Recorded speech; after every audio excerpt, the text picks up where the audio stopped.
What's going on, guys? Today is Cinco de Mayo, May the 5th. Not going out tonight, staying in tonight because tomorrow, Saturday, I'll be going to North Carolina, Hickory, North Carolina for 2-day shows. It was a last minute thing. A buddy hit me up a few days ago, asked if we want to carpool together and split a table, and I was like, yeah, why not? So that's gonna be our move. We are about 2 weeks from today away from Dallas Car Show. I'll be staying up there with my buddy Robert as well. So I've been preparing, trying to set everything up for the for Hickory. I'm probably just gonna bring some higher end stuff, things over like $100-$200, because smaller stuff, in my experience when I'm signing up at car shows, they don't really move as well, and people just don't either don't want it or just paying like 20-30% on them, which is ridiculous. So I'm just gonna bring higher end stuff.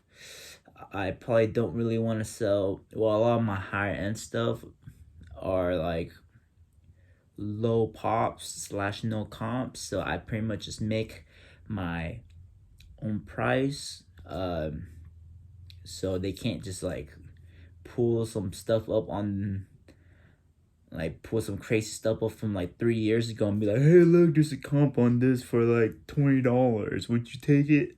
I'm like, no, I would not give you my stuff in Curry Auto for $20. Just kidding, that does not happen that much, but it does happen. But like I was saying, I like to bring my higher end stuff, put it in a case, make my own price, and I like to trade now. I don't really like selling cars. If they have comps, people usually not gonna pay comps on them. If they're like, say, $1,000, for example, they're not gonna pay $1,000 for it if that's what it comes for on eBay. So I like bringing my higher end stuff to car shows now, especially when I set up. So one, it's like when you set up at car show, in my opinion, it's just like fishing. You put your bait out there and you try to attract people to come in, and then you try to make as many deals. Fishing is a patient game. You gotta wait, but sometimes you get amazing catches, but you just have to have the right bait. So that's why people like having like big cars in their showcases at like big shows, to bring ice to their table.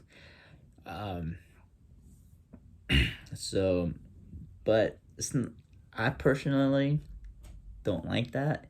I like walking around, going to tables, talking, looking for things, finding stuff. It's just more exciting for me.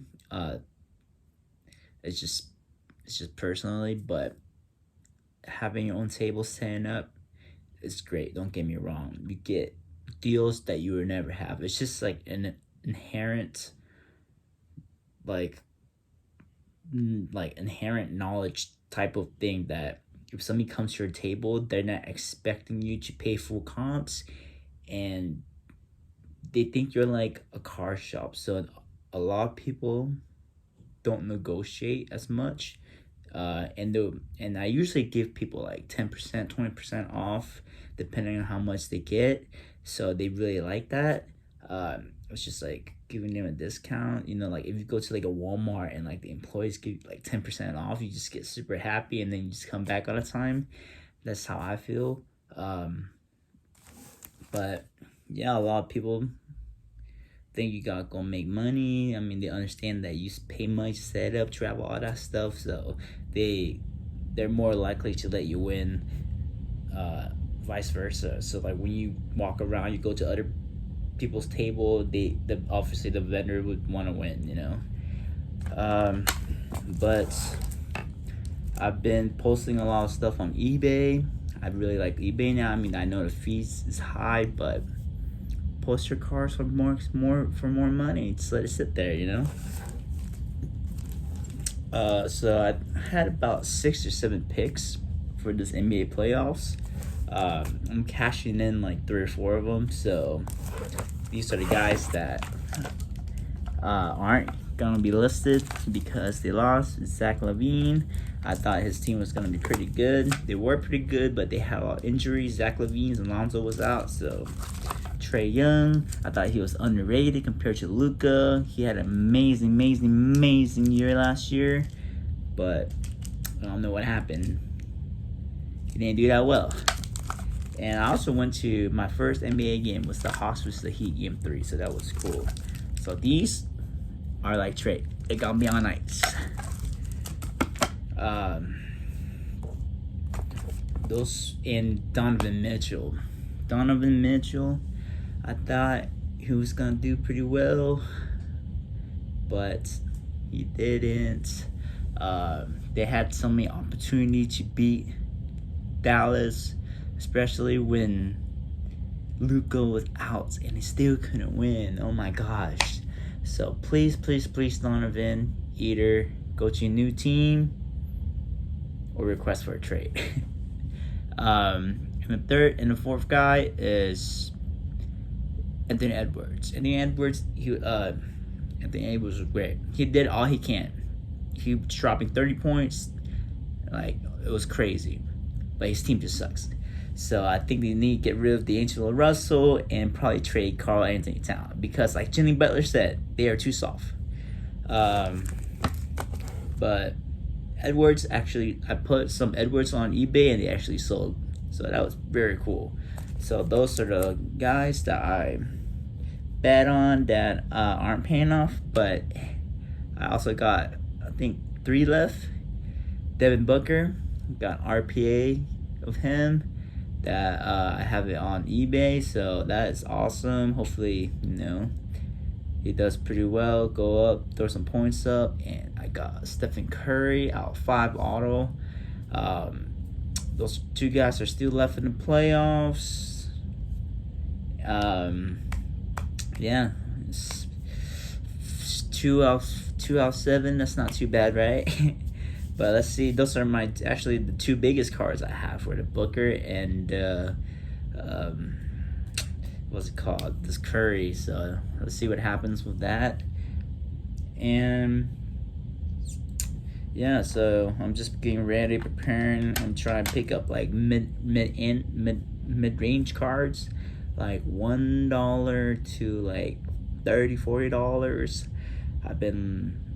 I've always been picking up autograph cards. I love autograph cards. I think those are awesome. I love on-card autos. If you can get those for around $1 to $5, I love those. Patch, game worn patch. They've been doing very well for me. Game worn patch. And of course, just like serial number cards and stuff like this. Serial number, $2, It's not a good player, but and just some like low end slabs like these. I mean, these aren't anything good. They're just BCCG Michael Jordan 10s, but these are compings around $15 to $20, and I get these at shows for like $3 to $5. People just pretty much give them away. So you can get like a whole bunch of these for around $3 to $5, and you throw these up on eBay for $20. After fees and shipping, you're still making at least like $5 to $10. Depends on like, what your fees are, how you're shipping them, if you're buying them in bulk. But what I experienced at shows lately, people just damn near give away lower end stuff. That's why that Ryan guy from Card Collector 2, when he goes to shows, all he does is go through value boxes, because people just throw stuff, like unless it's like a $50, $100 plus card, like no one really care. I've got the most expensive card I've ever got in a value box that I've sold was a Star Quest. I think that's what's it called, Star Quest LeBron James ultra rare card. I got for I think $1 or $2 in Dallas in a value box. and put it up on eBay for $100 or best offer and sold it for $85. That was the best play I've ever did on a value box. But I've also got some they're called black diamonds from 2000s Michael Jordan refractors. So there's two variations. There's like a regular black diamond base one. It looks cool, but it's just like solid black, and the same exact card but in hollow refractor variation. And I guess not a lot of people knew about that.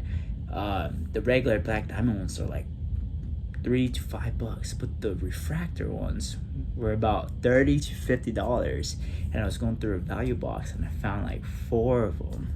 I comped them on eBay. They had like a whole bunch of different comps, but you gotta look at the word refractors. You gotta put the word refractor in there, because I've seen other, like, they're refractor cars, but they didn't know. They just put black diamond in there. Those sold for like $10 to $15. But the listings that had the word refractors in it sold around $30 to $50. So I tested the waters, threw one up there on auction, and it sold for $30 plus $5 shipping. And I got those for like, I think about $2-3 each. So that was my second best play. I still have 3 left to this date. I'm still debating if I should keep them or sell them. They just look really awesome and they're MJs. But I'm just saying, like, plays like that, people just forget about the small stuff. But in life, about quantity, baby. Quantity, be like Amazon. Quantity. If you make 1 cent 1 trillion times, you're gonna be a millionaire. But if you're just making like $1,000 20 times, you're not gonna be a millionaire, you know? People forget about quantity, but it's a good business move. You can get it for the super low. But that's all for my rant, guys. I'll see you guys soon. All right, peace out.